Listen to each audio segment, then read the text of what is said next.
Hey everyone, welcome back to Triple R Reefer. Another video. It's been too long, but I just got back from vacation and wanted to do an update video with a little bit of info.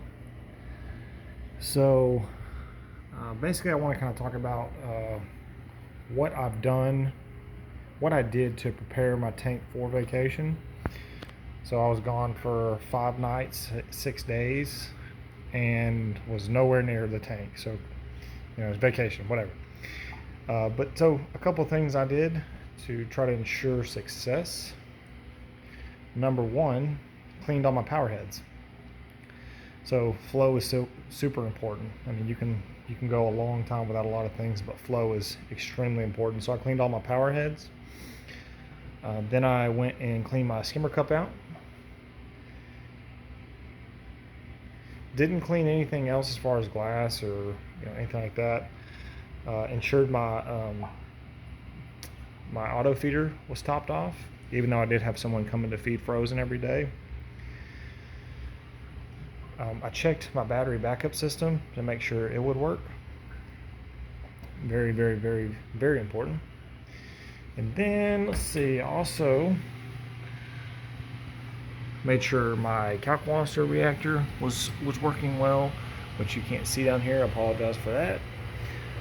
Let's see here. And then I changed my carbon and checked my return pumps and made sure both of those were working, perfectly, because I have two. So flow. Skimmer was just to ensure that I didn't come back to an overfilled skimmer. But so that was some of the things I did to try to help ensure that I didn't have a disaster while I was gone. Also food. I prepared each day in a little shot cup and put that in the freezer. So each day the person coming to feed my tank would just move the food out of the freezer into the refrigerator for the next day, and it would be thawed for them to feed that shot cup full of frozen food into the tank. So there was no chance of them overfeeding my tank. It was the amount of cubes I would normally feed, not obviously spaced out because they came and went. And that's, to me, extremely important, because you'll have people come over to feed your fish and have absolutely no idea what they're doing. Just dump a bunch of food in. Now I have 87 fish in this tank. Just kidding. But I have a lot of fish, so you can see people would be like, oh, looks like that guy didn't get any food. Put some more in there. Overfeeding crash your tank. I already overfeed this tank, but I did it slowly. The other thing I did was I set up my little camera, which is right there. But I put it on the table with the sump open so I could look at the sump, monitor the level, and monitor the fish and equipment. So my control board was all showing too, where I could see all the lights, making sure that they were on and at least powered on. Anyway, that's really all I did as far as preparing the tank. Wasn't much to it, but increased the odds of success on my vacation and definitely lowered my worries while I was gone. The Apex obviously helps because I can monitor everything. Being gone, my pH was awesome. No mouth breathers in my house. So that was really neat. Get back and it's terrible. Just kidding, but it's definitely not as good as it was. I wanted to go over a few updates. So if you haven't noticed already, I've got some Donnies back in my tank. If you go back and look at my original videos, these two Donnies right here were in those videos and were not doing well. Couldn't pinpoint what was happening, but I brought them to a buddy's tank and he brought them back from, might as well call it death. Okay. So that was really, really, really cool that I was able to save these two. I think I lost 2 other ones, but I'll take 2 out of 4. Definitely seeing a lot of growth. I did move this Eclectus I got from Aquatic Bob's up top, and I did move these guys that, I don't know, shrooms are just not great for me. I did move my OG Bounce, and then this is a God Spawn, and it's splitting and not looking amazing, but anyway, moved it up to the top of the tank to see if maybe flow was an issue or something, but we'll see what happens there. I lost the coral that was right here, or most of it. I fragged it and put it in the sump.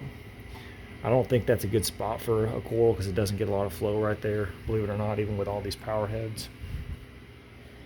Well, how about a side shot?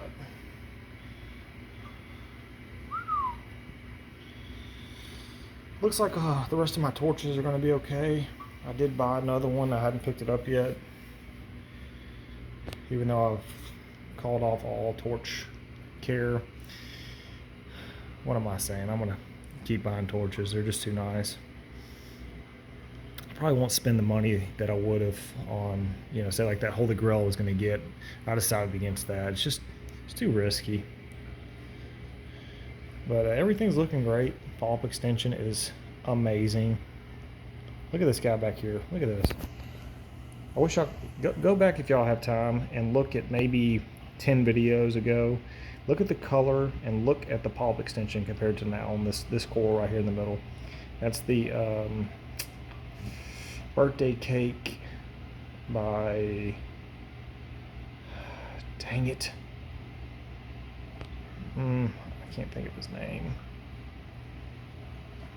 It's birthday cake and it's an expensive vendor and I can't remember their name right now. Oh, frustrating. Anyway, that one I'm still just trying to think. All right, moving on. These die-off spots that you see is I went through with my F-Aptasia and tried to kill this thing back because it was just spreading so much. And it works awesome, as you can see. I put a little space in between those two because that's a Cassiopeia, very high-end coral that's finally starting to do something. And I didn't want this guy to even have a chance of killing it. And then space this because it was trying to grow with the birthday cake. Went and killed a little bit of bubble algae with it too. As you can see, I went through the insides there, put it in a few of the crevices.